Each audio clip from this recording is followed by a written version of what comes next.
all right, we are live. Welcome back after all this time. Welcome back to the Black Techies podcast, where Black culture meets the world of technology. I'm David, your host. I'm here with Leslie. There might be a few more people joining. I don't know, but we'll find out. Uh, but You know yeah, they'll get here when they get here. You already yeah, know. yeah. CP time is alive and well, apparently. It's so real. but no, but yeah, welcome back. And so there's a lot that has happened since the last time we broadcasted, which was I think in February 10th, something like that. But I Yep, was yep. looking at my I was looking at the list of episodes. I was like, when was the last time we actually had an episode? February. That's not right. But we're back.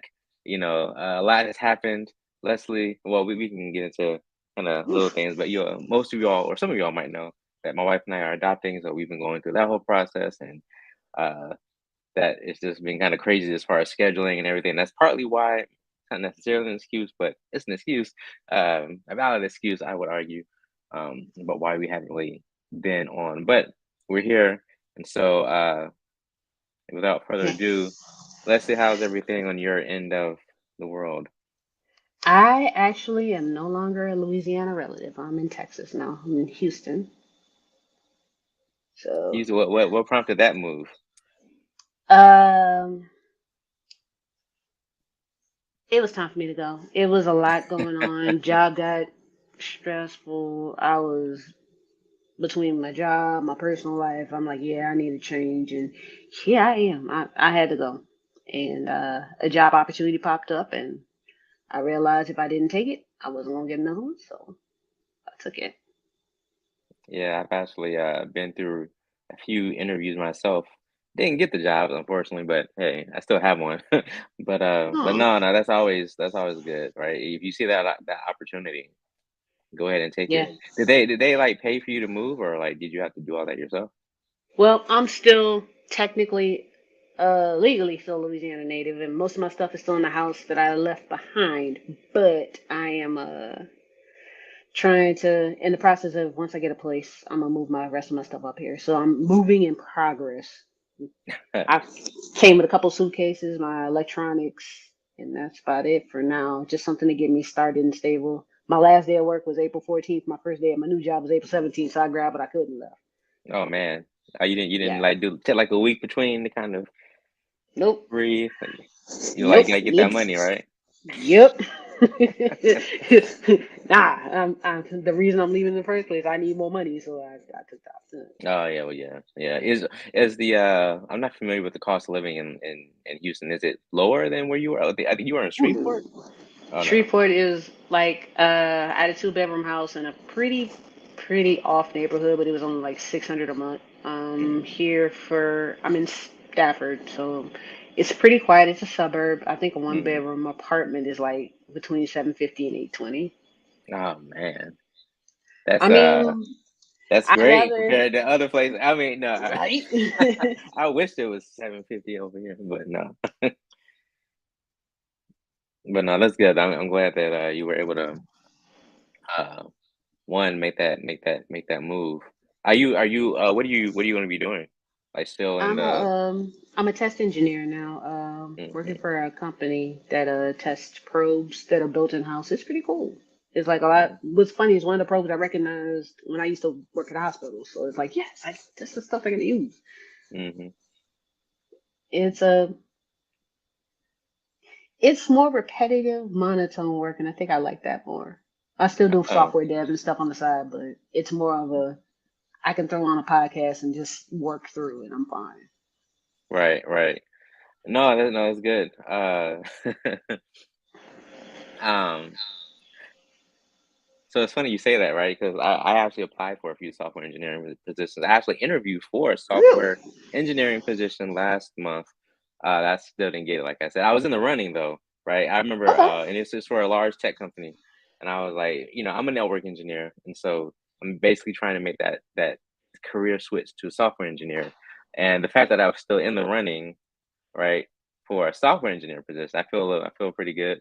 But I mean, even though I didn't get it, I feel good at the fact that they didn't reject me, like right at the and I feel my interview was pretty decent.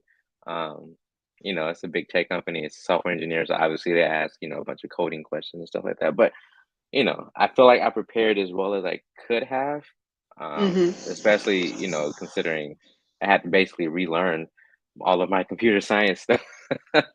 Oh Got a boy. master's in computer science, but still had to relearn data structures and algorithms and stuff like that. But I'm content with the job I have. I'm not going to complain necessarily, especially now with all these layoffs, which is maybe one thing we can talk Right? about. I don't know. It's been so long since we haven't been on here, so that Mm. actually is a good segue into our topic. So for those who are watching or who are later listening, uh, we're going to do something a little bit different as far as the structure of the show. So instead of having like pre-made or conceived topics. I don't even know if that's the right term. But so we're like each person is just gonna bring like topics that they want to share and we're just kind of round robin it through. Um just to kind of, keep it hot and spicy. Okay. I have no idea what Leslie's gonna talk about. So, you know, so she might bring something from left field. It has to be tech and gaming though. So but it might be some random left Oh, field. I got two topics. I got two. I was All prepared. right. In fact, how about we go ahead and start off ladies first. What's the first one you got? So, how about Kick? If you are a So streamer, how about Kick? So I've heard of Kick, but I've never used it, and it was Kick. Isn't there another one? No, no, no. Well, there are others, It's but competition for. I stream on Twitch. I hmm have a Kick account so I can support my friends who are on Kick. It's not for me.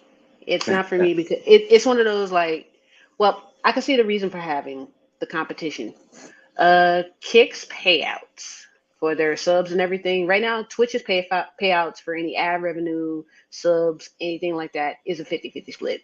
right. Um, so Kick pays 95.5. Oh wow. Right. Got your Is attention, that right? is that if you're like a partner? Like, do they have the same kind of Well, you have tiers? to, yeah, you still have to go through affiliation and then you got to get your check mark and then you can get your subs and everything. I mean, the Hmm. revenue split is great. It's great if you have a big gaming community or you have a long-standing dedicated community that they consistently support you. It's great for you. You get more money from it. Get your Right. money. It's a cash grab. Here for it. Thought about it. Made the account. I streamed for 30 minutes. I'm like, this ain't for me. Because for me, I have a community, but most of my community is just other streamers and a couple Hmm. other people. So I'm not gonna get out here. I'm like, for me to have to rebuild from day one, and it took me 2 years to get to where I'm at now. Kick's not for me. Hmm. Now, bigger streamers, I can see them moving over and making money instantly. Sponsorships instantly. I see it. It's great for that for people with built communities that can transition over easily. If you're a Right. young start, it's like or someone who hasn't started streaming yet and you can get your feet wet there and build. The appeal was it doesn't have a lot of the constraints that Twitch has. They have the DMCA, you can't. There's certain rules in term of service, kind of strict, and they're locking it down daily. Kick doesn't have majority of that. That's where a problem can come in Hmm. because you have people that are, the hot. Remember what about a year ago, maybe around the beginning of the pandemic, the hot tub streamer thing that everybody was Oh on yeah, Twitch yeah, yeah. streaming in hot tubs. Yep, that popped up on Kick almost immediately. Kick was literally like the first. If you got into Kick in the beginning, it was the wild wild west. You could do what you want. Nobody cared. It was wild. It was.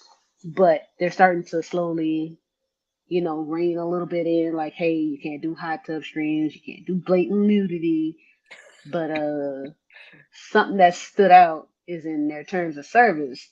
There's no protection for the streamer if you get hit with a DMCA strike. Like if Hmm. the DMCA wants to sue you, Kick literally has in their TOS and just like paraphrasing, that's on you, homie. You've acknowledged that we have nothing to do with this. Right. See, on Twitch, they'll be like, okay, we're going to mute the audio. Or if it's a big strike, you get 3 strikes, you're out. But they'll mute your audio more than likely. Kick like, nope, not my problem. You get sued, that's on you. So that actually uh raises like a number of other like issues and stuff. Like, is hated. I won't say it's hated, but it's at some point people are like leaving Twitch for like YouTube because Twitch, their policies were getting so strict and everything, right? And And see, even now I think people are starting or might be still considering YouTube as a platform, but I think Twitch still has the majority of oh like yeah, game Twitch streams. still has the lead. It has the most sponsored streamers. A lot of people are leaving to go to YouTube because YouTube is trying to build their live streaming platform. I know a lot of creators who do multi streaming, and we got to see how that goes. A lot of people are leaving Facebook gaming to go to either Twitch, YouTube, or Kick. But it's like there was that month and a half where everybody was like, I'm going to Kick. I want this money. I can't blame you. It's Mm, not about, for me, it's, I have to think the long term. Yeah, I can go on Kick. I can get affiliated. Everybody's going to pitch in. I get that first check. But are y'all going to stick around for the rest? hmm It's not about, yeah, you get that huge cash grab of a 95.5 for your very first check. But after that, you're like, now what? right, Are they seeing people still buying subs every month? That residual income is what right. kind of wavers with me. Is it like Twitch where like you buy subs, like you sub Mhm. monthly, whatever? Mhm. And still the same price, still $5 a month. It's just instead of you only getting 250 off it, you getting more like Like 450 or 475, 450, yeah, yeah, 475. yeah. So which is like I said, cash grab. Like when I do my subathon for my birthday, oh, it's gonna be on Kick. hmm I want that money. I mean, I remember back a few years ago, like when Mixer was still a thing, right? I remember Mhm. it was kind of a healthy competition. I actually started streaming myself on Facebook, and I actually got to a point where I was actually able to get into their little affiliate program. I didn't get any stars or anything like that because I stopped streaming, but I it was pretty fast in how I was able to kind of gain followers or whatever. Now, granted, a good bit of the followers that I had on Facebook were already my friends on Facebook, so that helped out a lot. But being able to use like that built-in community that you already have in order to build your streaming community or whatever, I think that's a big thing that Facebook had. But the problem is with Facebook, I don't even think they're really pushing streaming anymore like they used to, because all the people from Mixer, when Microsoft said, or it was called, yeah, it was Mixer. It was Mixer. And then when Microsoft shut it down, I think they sent or they basically had to deal with Facebook to send all their like streamers there or something like that. Um, Mhm. but like nowadays, I think I don't know. You don't really hear a lot of people stream on Facebook. Maybe they do, Well, but I don't really hear about it anymore. Facebook gaming, they did a huge push in the Yeah, beginning, and Facebook gaming. Yeah. they their big thing was they found creators that were up and coming or had decent sized communities, and they hmm sponsored them for a year. They didn't have to pay fees or anything like that. They put a big push on them for like a year, and hmm a lot of them did great. But when those fees and everything else started to kick in, and that money started going down, hmm and Facebook started Facebooking real hard and locking things down. People took their communities over to Twitch Right. or over to YouTube. And that's a huge thing. If you're a content creator and you got a good, steady community that is constantly contributing, they'll follow you wherever you go. hmm But if you just have, like me, I have been on a streaming hiatus since I want to say the Wednesday before I left. So April 12th was my last stream. I haven't streamed since. I'm waiting until I hmm get, everything set in stone so I can stream again. Like I'll pop up in other people, like my friends' streams, but I myself am not streaming until I get my own place. hmm But it's just when you like people like me, we're not gonna make money on Kick. So I got where I am on Twitch.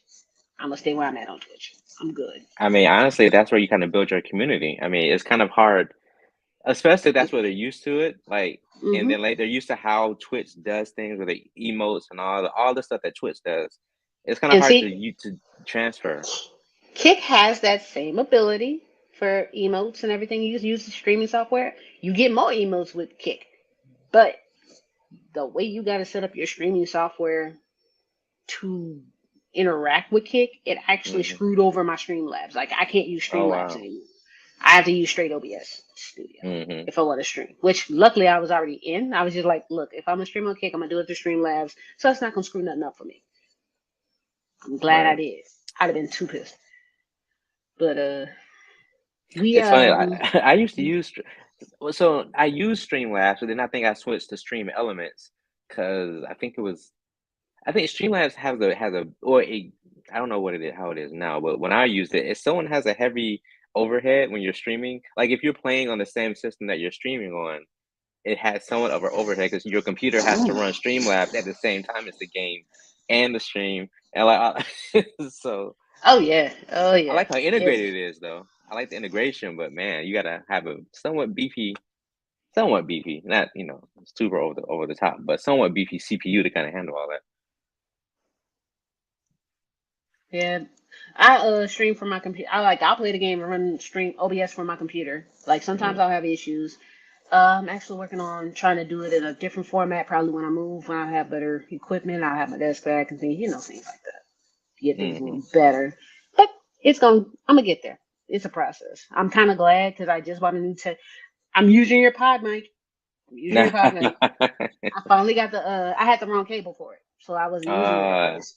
So I finally got the right cable. I got a mic arm. I'm good now. So when I start streaming, I'm using your mic. Uh, what else? I mean, like you probably saw what I put on Twitter. I'm like, look, I don't like the whole streaming community was split. Like, oh, I don't want to deal with Twitch no more. I'm gonna go straight with Kick, or I don't want to deal hmm with Kick at all. I'm gonna stay on Twitch or go to right. YouTube. It was literally just chaos for like a month, and I'm like, look, I don't care. I have a Kick account to support my friends. I support y'all because this is what you chose to do, and I'm still gonna support you regardless.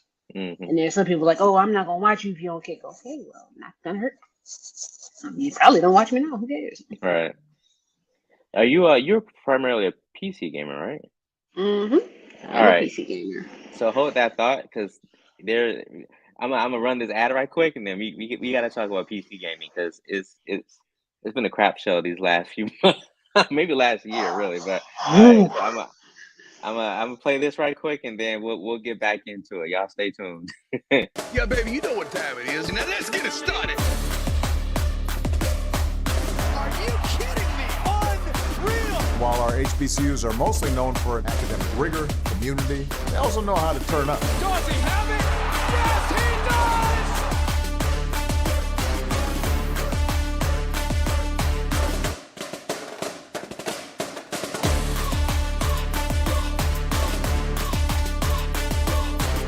And that might be the knockout punch.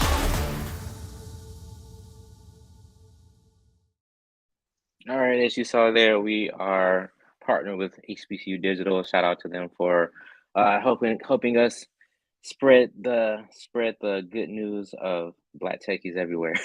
But Oh yes. so as I left off last time, so PC gaming. All right, so So what you like? Wait. I know Oof. you. All right, so for those who primarily play on like PS, PlayStation, Xbox, for the most part, console gaming has been pretty hasn't been that bad. The game now the games themselves might have been kind of crappy, but like the performance was generally not as bad as PC. PC gaming for the last at least year has it's just been all of these bad PC ports have been released. Like the most recent Oof. Redfall came out. Maybe we should talk about Oh Redfall after God. this. I've But I've heard I've heard so much about Redfall. It's like everybody's like, I want to love Redfall so bad. like it seemed like game after game, you know, PC players are suffering from like poor performance, bad textures, and just like what it was Star Wars Jedi Survivor that just came out a few weeks ago, Mm. right? Like I Mm. liked the original Fallen Order, and I was looking forward to playing Survivor. Now, caveat: I play on Xbox. I'm not a PC gamer anymore, but from what I've seen and read, the PC performance on Survivor is just atrocious. Like where if you even if you have like the beefiest i9 or Ryzen 9 or whatever, and a NVIDIA RTX 4090 GPU, right? People are Mhm. saying people put I think I was watching Digital Foundry. I think it was Digital Foundry, and they put the game. They had a 4090, right? And I Right. think they put the settings on low setting at like 1080p, and the 4090 still was like struggling to get like Ugh. over 60. I'm like, what? Mind you, how much is the 4090? Like 15, $1,600 Yeah. for one GPU. So like, but since you're the PC gamer over here right now, I'll let you kind of. From Here's been my problem with a lot of PC ports is they give us these games. Don't get me wrong, the graphics are great, everything's wonderful, boom, good to go. But why don't y'all tell us the settings we can use to make things look better? It's more of figure it out with your graphics card. Good luck. Does I mean, anybody they really have the want to sit and sit in recommended the game for settings. like? No one ever gets the recommended settings. We know this. Who plays on recommended settings? But my biggest issue is, man, the only ports I've seen that have been halfway decent has been anything from Xbox Game Pass. Just keeping it real. Hmm. Well, so the irony is that Redfall is on Game Pass. And I'm still not gonna play it. I'm still not gonna play it for free. Watch me ignore this game. But I mean, I would imagine of a lot of PC gamers, like, right, who invest a lot of money into the computer with upgrades and stuff like that. I mean, that's part of the appeal of PC gaming, right? It's like, you can start off small, start off with a relatively modest build, and then just upgrade parts, as you go along. And, you can have this, pretty significant beefy system with, 64 gigs of RAM and stuff like that, right? And Hmm. yet, you know, you're expecting if I spend this amount of money to get this performance, that's what I expect out of my games. And if you're not getting that, it's almost a waste, right? Especially with Right. Nvidia and AMD kind of raising prices every year or every other year, whatever, on their Right. GPUs, right? And so it's like, well, if I'm going to spend $1,600 on a GPU, I better get $1,600 worth of performance out of it. And if so I would imagine that's probably the biggest frustration for PC gamers right now. And it's like it just seems like it's almost pointless to play on PC because the console versions seem to be a little bit better. And maybe that's the issue. Maybe Well, they're being targeted first, and then the PC port is kind of like an afterthought. that's kind of that's what the whole situation is. They make, especially for anything that's specifically like, okay, anything on Xbox, it's made to work on an Xbox, and the porting over to PC is almost mirroring it just because a PC is Microsoft. Hmm. So I mean that it's almost a no-brainer. They just don't keep the nice, pretty settings. They just kind of port it over so it'll work enough to say it works. Right. But and that's just going to be a thing, or just even if you think about a Switch game that's ported over to PC, it's kind of comparable. But you're making games now. Some of the best ports I've seen have definitely been VR, because that's not a port at all. It's literally just transfer the code to the same thing. Right. Yeah, it's I don't know. I mean, you would so here's the thing that I don't understand, and people who follow me on Twitter, I started to learn a little bit about game development. I'm starting to learn Unity, the Unity game engine, and just see if maybe I can become like a work on a game on my spare time or something like that. But like what I can't understand is that all right, every single game that has ever existed was made on a computer, a Hmm. PC, like right. Hmm. So it's like why aren't the PC versions better than the console versions as they should be, right? I That's the disconnect that I have. It's like how are they made on the computer but they don't work well on the computer? I don't that disconnect I don't understand. I mean, that's a very easy to realize disconnect, but at the same time, you're paying a PS5 is still $700. Hmm. You're still paying for an 600 Xbox. or 500 or something like Oh, it's still not affordable. that. Still not affordable, still hard to find. But at the same time, the porting, just to keep it in that basic, like most games that are PC games are not made in Unity. So that code is easy to port over for a PC because I mean it's the same thing. But anything Unreal is crazy. Unreal trying to keep anything stable in Unreal, even on a PC, is madness. Yeah, and I've seen a lot of Unreal 4 especially, right? They came out with Unreal 5 recently, and I think that might fix a lot of the stuff that Unreal some of the issues Unreal 4 because I think Redfall was made in Unreal 4. So, Yeah. in fact, I just watched a video from Digital Foundry about Redfall running on Unreal 4. It's because it's like a open world, I guess, kind of game, which I'm gonna sidebar for a moment with Redfall. It's an Okay. open world game, right? But like Hmm. from what I've seen, it's not really a lot to do. There's a creator I watch called Skill Up. He reviews games, and he went from like one side of the map to the other side, and like didn't see any enemies. Like, well, what's the point, right? How do you go from one side of the map to the other side and barely see any enemies?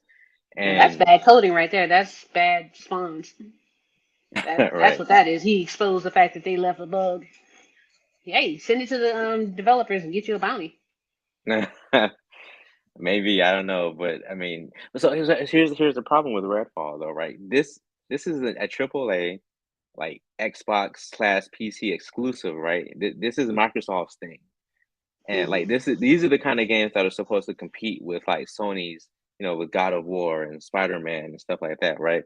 Ghost of Tsushima, right? And it's not making the grade, and it's like if you want to attract people to Game Pass, right?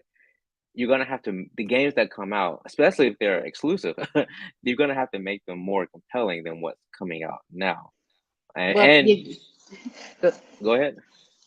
no, I was gonna say, well, you gotta remember they got rid of most of their independent game studios because layoffs. So Mm, you get what you got left. true. So that. I've heard some tea about some of the Arcane. Arcane is the developer of Redfall, uh, and I've heard some interesting news some of the about how since they're on Game Pass, they like got rid of some of the bonuses that they would normally get for like sales of the game, so that kind of pissed off a lot of people, and so they left. So the reason why Redfall is in the state it's in is because the developers that are left maybe don't have the resources that they would have had if the other developers hadn't left. I don't know. I can't. Don't quote me on that. Well, But this is what happens. This is what happens when. Hey, Lauren. This is hey, what what's up, happens when folks? you. Welcome to the podcast, Lauren. I This is see what you. happens. This is exactly what happens when you're like, okay, pandemic, we're all this work from home money, spend money, spend money, spend money. Okay, y'all need to come back in the office or quit. See, a lot of these better developers are like, I can stay remote and make more money going somewhere else. Holla. So you're reaping what you're sowing from all these layoffs, all these people being brought into the office who don't want to be there. This is the acquisitions that still haven't been acquired in certain parts and studios Hmm. being put in and out. This is the result. You're getting half-assed games. Mm. Yeah, and unfortunately, the pandemic has kind of opened up a whole Pandora's box of of issues like you just said, right? During the pandemic, a whole bunch of people work from home. Even now, I think Bungie, I think it's Bungie, like they allow you to work from home fully now. And I mean, granted, the last expansion of Destiny, what was it? Lightfall, yeah, Uh, Lightfall. Um, I mean, I don't know if it was received as well. At least the campaign, it wasn't received as well. But I mean, the fact that they allow you to do that, that probably still attracts more talent now. Because a lot nowadays, and this is kind of getting into a new topic, so we might as well just kind of go into it. Um, Working from home, right? That's kind of the new norm. And now companies are starting to bring people back in the office, and people are like, I don't know. This working from home thing is pretty. it, I mean, yeah. think about it though, right? I mean, if you work from home, right, that you're saving gas, you're saving uh gas. I mean, y- you're able to do things or be a little bit more flexible, like at home, than you would be at the office. And granted, I will say there are some things that are better done in person, especially when it comes to collaboration. But at the same time, if you're just like a programmer, like Do you really need to come in the office? Oh, and you maybe you do your daily stand-up meetings. And Okay. even those can be done remote. Exactly. Yeah, that's what I'm saying. Like, I don't know. I feel like um the reason for like all the layoffs is, from what I've seen anyways, a lot of companies overhired during the pandemic. It's because they overhired for a future that they thought was coming but didn't come, and so but now because they're not getting the revenue stream that they thought they were going to get, they have to Hmm. shave off some thousands of jobs, and unfortunately, a lot of people. I'm gonna tell you a quick story. So you remember when I said that I applied for a few jobs, and I applied for a job at Google, right? And Right. I heard back, and right, but the recruiter that originally talked to me was laid off. I'm like, Whoa. wait, right in the middle of me trying to schedule interviews and stuff like that, he was laid off. I'm like, wait, uh, what do I do? I mean, he did like, I mean, another recruiter came and kind of picked up the slack, but it was like, and then the same thing happened with another big tech company. She got laid off like while it was after I had done my interviews and I was waiting to hear back, right? It was taking a while. I'm like, why is it taking so long for me to hear back about this position? Come to find out, she was laid off too in the middle of me. Bruh. I'm like, wait, maybe if there are any HR people in the comments, what's up with y'all? What's up with a lot of HR folks being laid off, right? But yeah, so unfortunately, all, HR all, ain't the- all, safe. all of the extra jobs that were created during the pandemic, a lot of companies now are just cutting them loose. Um, no, go ahead. Were you gonna say something? Oh no. Hmm.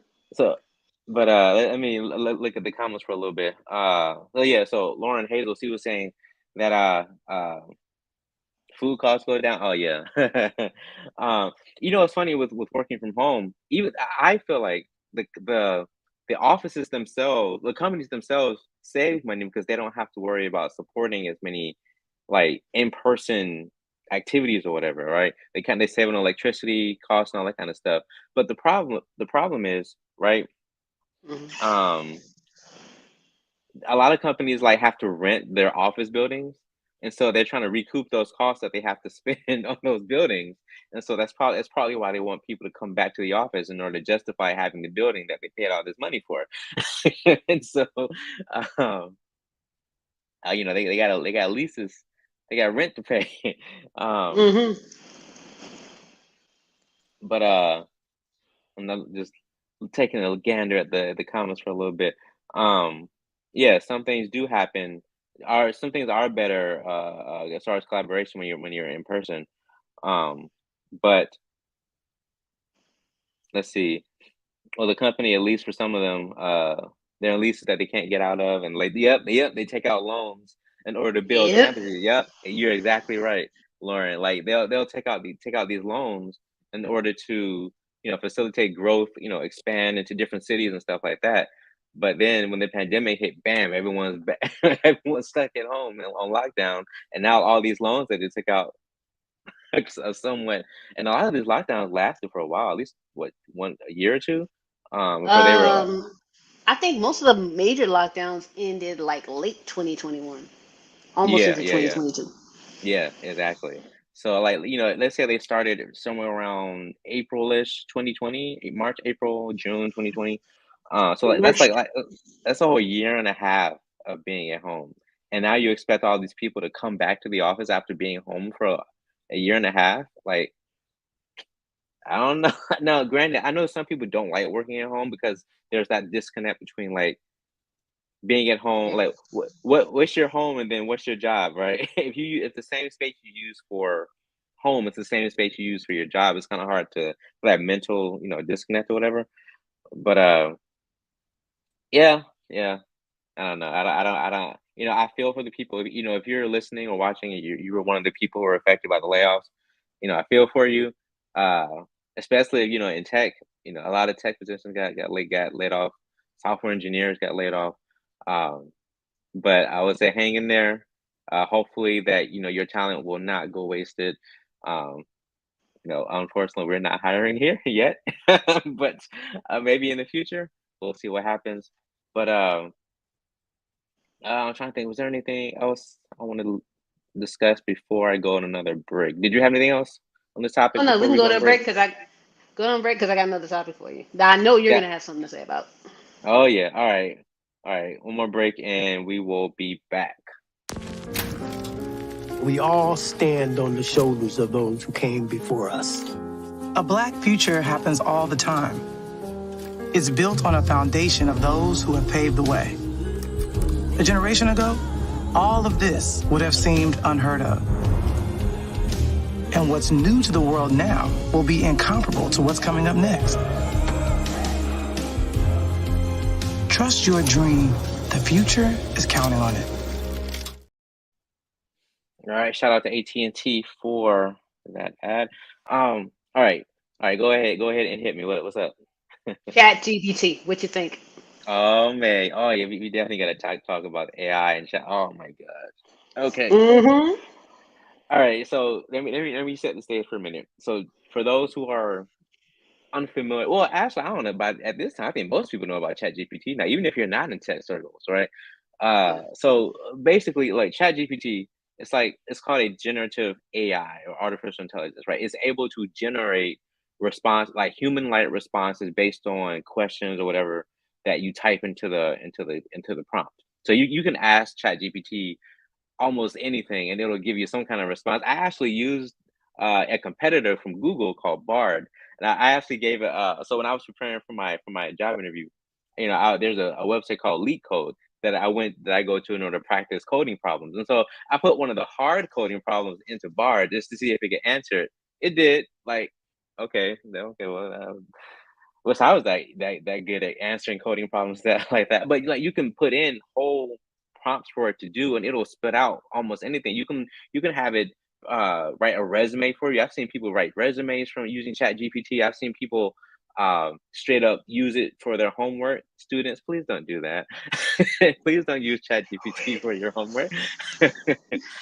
Oh But no, no. right? And so like it's kind of taken the world by storm. I just saw an article just a few days ago. It was I forgot what was it, IBM?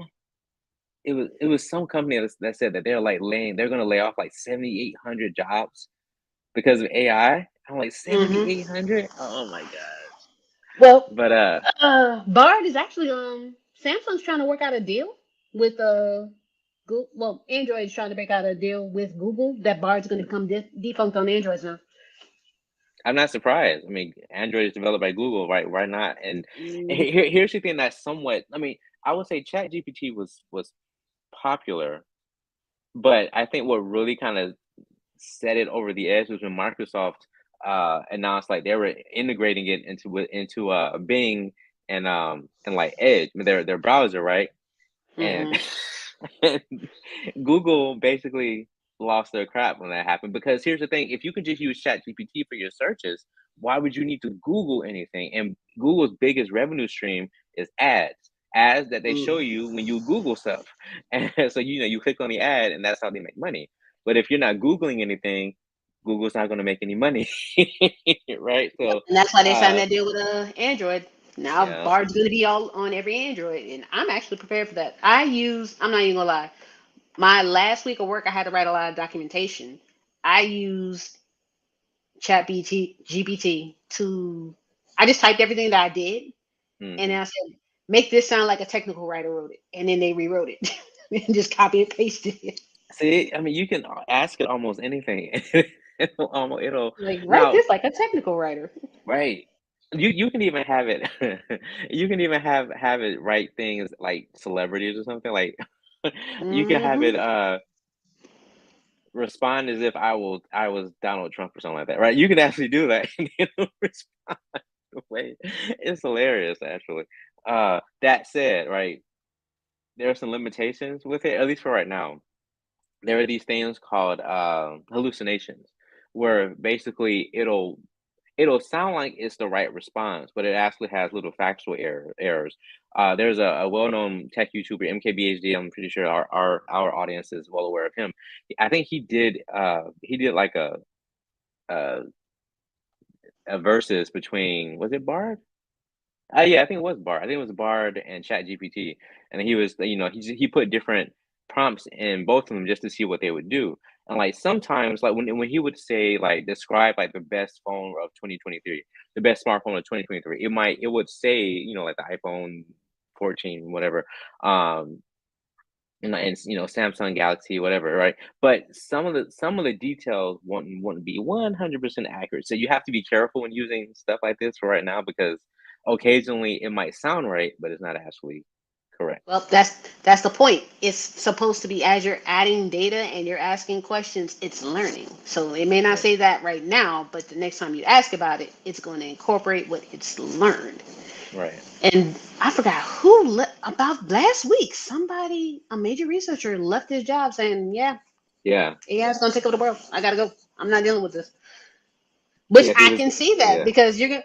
But here's my counter argument to that. I don't want this AI to take over the world because most of the people are stupid and they're gonna Google the dumbest things, and the AI is just gonna learn a lot of things it shouldn't know. And I I give us Skynet in 10 years. No. Yeah, I think they called him one of the godfathers of AI and stuff. He kind of helped lay the foundation for what we have now as far as ChatGPT.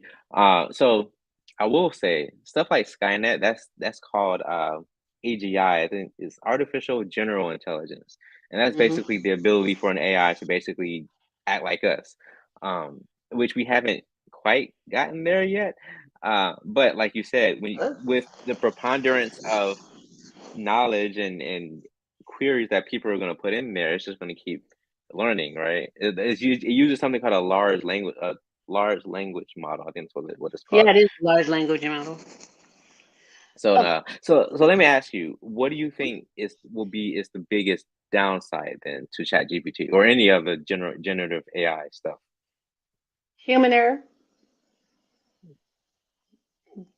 Okay. Plain as simple. It's not even about the machine learning. The machine will learn what it's told. It's like a toddler. Mm, It's you teach it something, it's okay. going to do that. The problem's going to come from human error, Hmm. just from someone saying, let hypothetical. Someone says the sky is blue. Computers learn the sky is blue. Someone's going to come along and say the sky is green. Hmm. Computers going to be like, okay, no, it's blue. Might look outside one day, the sky might really be green. Hmm. The computer can only learn what we give it. If we don't give it enough information to make a real analysis, it's only going to spit back what it knows. Right. And depending on how that analysis could go, it can go really, really great, or we're screwed. So I know some of the worry about stuff like ChatGPT is the ability for it to create things that are similar to like real world like stuff. Like for example, so I know there are a lot of like artists who are really there's a version called Dolly DALL-E, and basically it can make like these realistic art stuff and in video. I think Facebook made it, right? Was So, it? And so a lot of artists are afraid that people are going to. In fact, you might have already seen on the internet a bunch of AI art, right? When Harry Potter, when the what's the name of that? I just played it. Hogwarts Legacy came out, right? mhm. There, Black Twitter was all about black. Oh my God, yes, What if Hogwarts, Hogwarts was an HBCU. HBCU? Oh man, we gotta talk about that eventually. We But gotta talk about that like too. what if Hogwarts was an HBCU? And like I saw this, someone had posted a bunch of pictures of AI art of like Hogwarts as an HBCU. It was cool. Like it was cool. Like no doubt. But the problem is, what if it has to learn it from somewhere, right? So what if it takes inspiration from real artists and uses their style without their permission? And so I think I've seen that worry of people not being properly credited with whatever it spits out. I don't know. Mm, but there's that, and then that takes us into Lensa AI. That takes Yeah. us into oh, YouTube has a section of people playing. Like I've been killing myself watching the presidents play Mario Kart and Mario Party. So it's Donald Oh, Trump, Joe yeah, Biden, yeah, yeah. I saw that. Obama playing like Mario Party, That's ranking hilarious. food. Oh my God, hilarity. And it's so accurate. Like you can see them having this conversation, but that's where this technology is leading us. Some people are using it for, I want to solve a math equation. The rest of us are watching people make fun of presidents. This is where we're at. This is where the technology is taking us. We can do both sides of the spectrum and still both be entertained. Yeah. But let me ask you though, like let's take that to the logical conclusion. If you can make someone sound like Barack Obama, right? Hmm. What's to prevent people from using using that to recreate someone's voice that's like dead or something, right? Or use their likeness um without their permission or even like straight put them out Oh, of a job or something. I don't know. that's happening right now. Like people, like a lot of people, they're starting to lock down on the AI voice thing Hmm. because people are literally making songs that sound like legitimate artists. The artists are like, Yeah. I didn't even know I this was think a Jay-Z, thing. I think It's someone did it happened to with Jay Jay-Z, I think. Z. Yeah. Somebody did. A bunch of people have done it with Drake. They done it with Lil Wayne. They done. Mm. I've seen some really good ones. I ain't even gonna lie. They really were good. But the biggest thing that's happening now is on, let's say, the black hat side of things. Hmm. There's been a scam for people like older people may get hit by this more than younger people. Older people, they get a phone call. And let's say it's their grandchild saying, hey, I've been kidnapped. I need you to pick up these prepaid Walmart cards and bring them to this address or send the numbers to this person. Now it Hmm. sounds like your grandchild. It legitimately sounds like it's their voice, but it's auto generated. Right. But you don't know it's a scam because it's their voice. There's fun uses, and then there's the black hat community. This is a new scam. This is a Right. new, hey, I've been kidnapped, or hey, I'm in jail. I don't even have to use my own voice. I can just, all I need is a audio clip from a TikTok Right. or audio clip from a TikTok or anything like that, just to get a little bit of your speech pattern Hmm. and auto generate something that sounds like, "Hey, I've been kidnapped. Take these prepaid Walmart cards, buy them, then text this number, the codes on the back."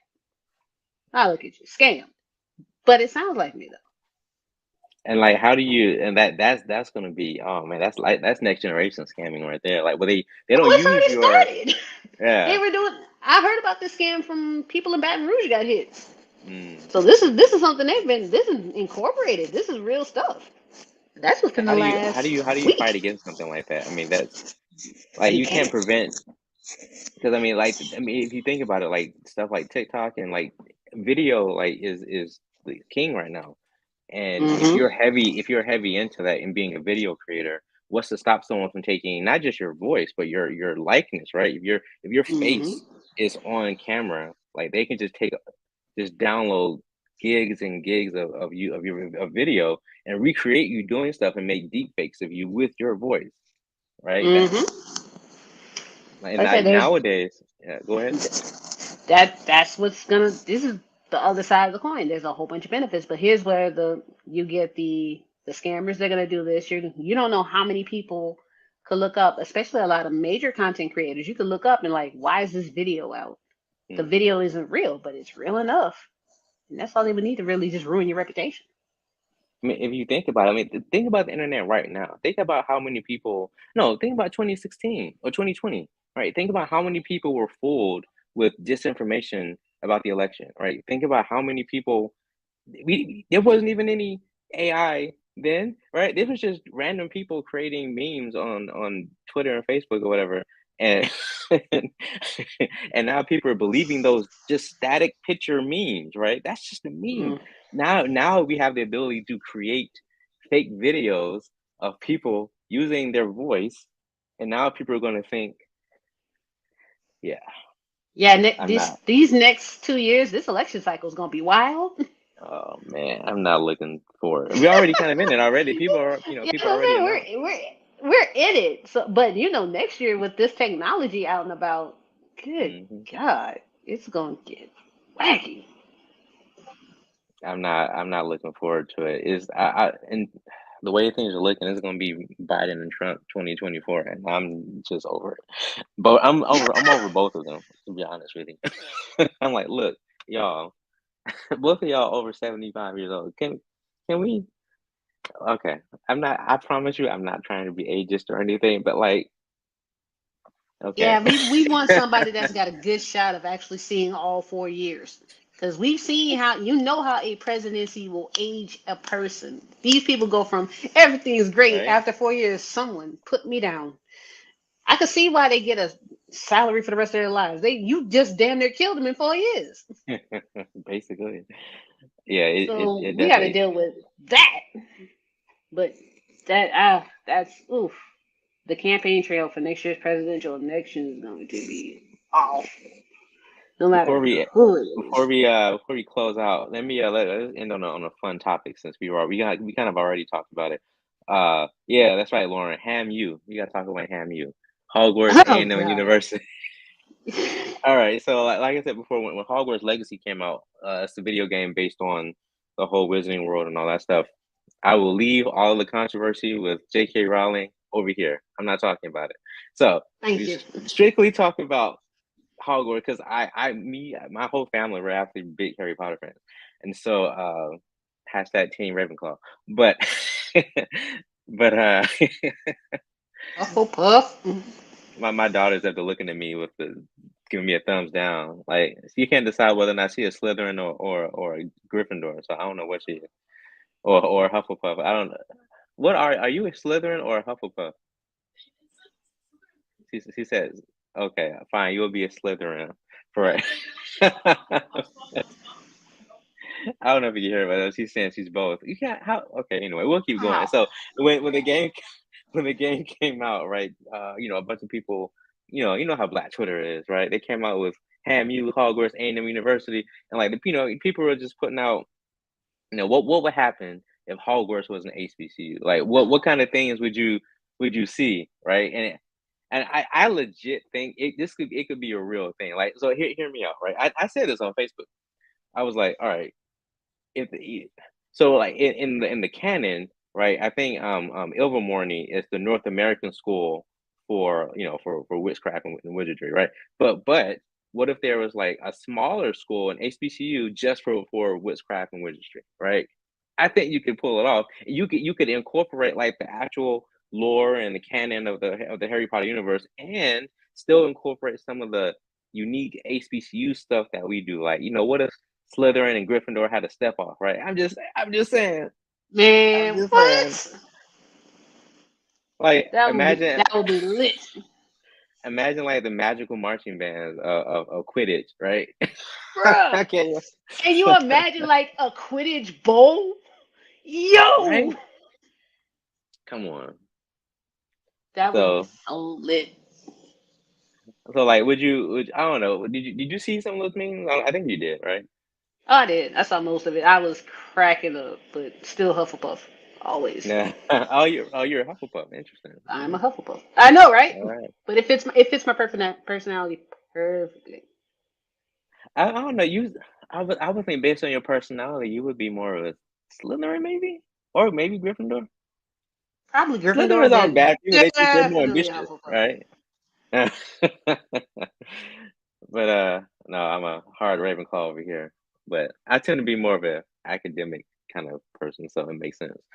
But like kind of going back to that thought, right? I mean, um, and I slick might try to email WB or somebody like, hey, like here's my pitch for Hogwarts, or it doesn't have to be Hogwarts. We say that because everyone that's what people are familiar with, but um, I strongly believe that you could marry, the unique HBCU life stuff with the magical stuff, right? And I think that uh, you could expand the universe in that way. I mean, if the largest, if I'm not mistaken, the largest school, or the largest magical school in the whole Wizarding world, it's actually in Uganda.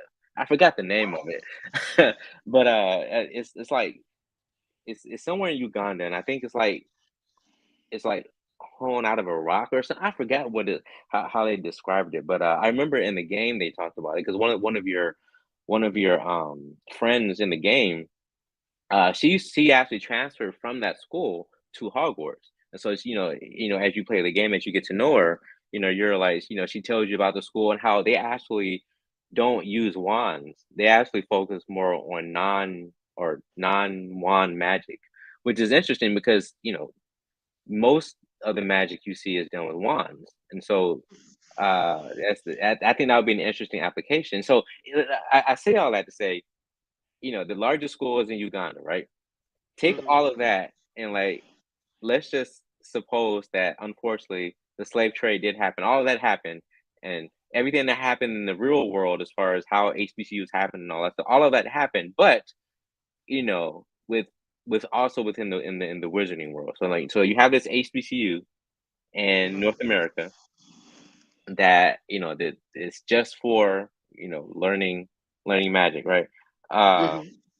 yeah, yeah, Lauren, that's what I was talking about, the African Magical School, the one that's in Uganda. Um, and so like I don't know.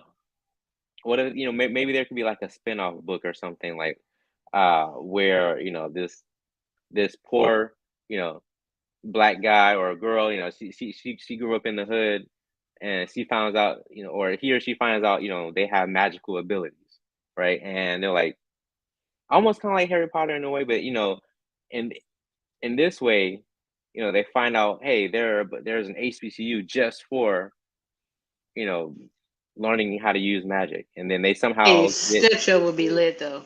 The step show would be my favorite part of the whole experience.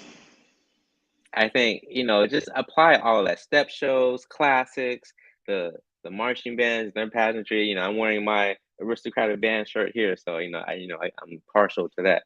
But so in the comments, Lauren said, I think uh the the BSU school uh would be a mixed wands and no wand magic. Now that could be part of what kind of sets a magical HBCU apart, right? Um, Hmm. where they focus on wand and non-wand magic as opposed to like the European schools that mainly rely on wand magic. Which if you play the game, well, not even just the game. I think even in the canon, there are other like races that are able to perform magic without a wand, like the elves and the goblins. There you go. The goblins and elves are able to use magic without wands. In fact, I think they're not allowed to use wands. But that's something else. But so Lauren says there is a book by a black author who has a slave use magic, but that's different based on the stars concept. I mean that I don't know. What if? Oh, can you imagine if slaves were able to use magic like in this whole universe, right? Bruh. Can you imagine a slave rebellion? Bruh. Whew. Oh, there wouldn't be slavery. What are you talking about? What you mean slavery? That's the we got a few minutes here, but I will say, if you notice in the wizarding world, right, there's a lot more. There are outside of the pure blood and all that kind of stuff. Outside of that stuff, for the most part, they actually tend to be a little bit more. Equality seems to be a little bit more of a focus there than it is in like the mogul world. And so Yeah. I wonder if like even in the wizarding world, I wonder if there would even be slavery, and at least the way that we in chattel based slavery, how we had it in the United States. I wonder if that would even be a thing in the wizarding world. I mean, they have the whole issue with the elves, and I guess maybe that's the analogy I guess you could use, I guess, but I don't know. Just like the Harper's Ferry rebellion. I think it's Was it Harper's Ferry? I'm trying to remember my U.S. history, but like, just imagine like John Brown, right? Imagine those slave Mhm. rebellions with magic. We don't use guns; we use wands or whatever. Like I don't I know, said, but man, the moment slaves would realize they're magical, what slavery? You would look yeah, up every overnight. The South would have been overran. There wouldn't have been a right, civil war. Wouldn't have been a South right. to take over. I've been a wrap. It's just been a bunch of black people like, what you gonna do? What you gonna do? This is our country now. What you gonna do? And you can't really stop people from using magic, right? I mean, you can take guns away or prevent people from buying guns, but you can't prevent people from using their own innate magic. So Exactly. So what they gonna do? And that's a wrap. You're not even gonna. It's not even gonna be a rebellion. It's gonna be like, and that's the end of that. Hold on. right. God. But all right, I would kind of want to end on that fun little topic, but it's about time to eat, and I'm sure my family really wants to get some Wingstop tonight. So I we're going to end it right here. I thank you all, the people who participated in the comments. Thank you so much for listening. Let me go ahead and get this up so I don't forget. But yeah, that's about it for our show today. Leslie, tell the good people how they can reach you, your streaming, all that kind of stuff. I'm on streaming hiatus, but you still can find me on Twitch at GetRec2020. I'm on Twitter, obviously, because Taekwon Mills found me on Twitter. Yeah, if you want some foolishness in your day, follow me on Twitter at GetRec2020. Same with Facebook. All my socials are all GetRec2020. And I am on Kick, but you might see like a 30-minute clip, well, 30-second clip. I think that's all I was on there for like 30 minutes. And I'm like, nah, this ain't for me. All right. Well, as you can see on mine, you can follow me at Packet Stiller. I usually talk about random stuff, usually gaming, sometimes tech, sometimes MCU related, but I try to keep it light. In fact, I just posted a somewhat of a small review of Guardians of the Galaxy 3, which we can maybe talk about. Well, have you seen Guardians 3, or are you going to see it soon? I'm gonna see it. I think that'd be one if we can get everybody on. That'd be a good one to talk Yeah, about. yeah, that's more of a group thing. But the TLDR, or yeah, TLDR is it was a great movie. Maybe a little bit too long, but it was a great movie, and it was a good send off for the current Guardians of the Galaxy. You may shed a few tears, especially when it comes to Rocket Raccoon, especially when it comes to Rocket. And if you're an animal lover at all, prepare your heart and mind before you see this movie, because you will get pissed off. You will get pissed off at this movie if you're an animal lover. Um, but I'll see how it goes. It's mostly I'm looking forward to when they start the Secret War. That's what I'm waiting on. yes, and in fact, maybe our next show we can get more into the MCU side, because Secret Invasion is coming out. That really looks interesting. Uh, They're but finally bringing out the scrolls. I'm so excited. right after like Captain Marvel, I think the last time they showed the scrolls was like at the end of WandaVision. Exactly. When they, But I was like, yes. all right, I'm supposed to be ending this. All right, so yeah, you can you can follow us obviously on Twitter at the Black Techies. You can follow us on Twitch. I'm going to try to see if we can stream like actual games on our Twitch channel, so subscribe on there as well. I'll behave myself on our Twitch channel. I promise. You've been to my streams. Nah, I'll behave myself. I'll behave. I promise. Scout's honor. I'll behave myself. and I have to do a quick little not correction, but so for the longest time, our website was blacktechies.com. We have since moved to a different website called the Black Techies podcast.com. So go there for all of our content. We got a blog there, which I need to write on. And that's where you can, other than all of these other platforms, you can also find our content on the blacktechies Also, we got a shout out to HBCU Digital. Follow them on HBCU Digital at HBCU Digital on Twitter for everything HBCU, of course. They also have a few other podcasts. I think FAMU has a podcast on there for their sports and stuff. I think it's called the Fangs Up podcast. So I mean, I'm with the Tennessee State, boo FAMU, but yay FAMU because they're all family. But Southern baby. hey, like I said, hey, we definitely rep HBCUs over here. We're definitely HBCU friendly.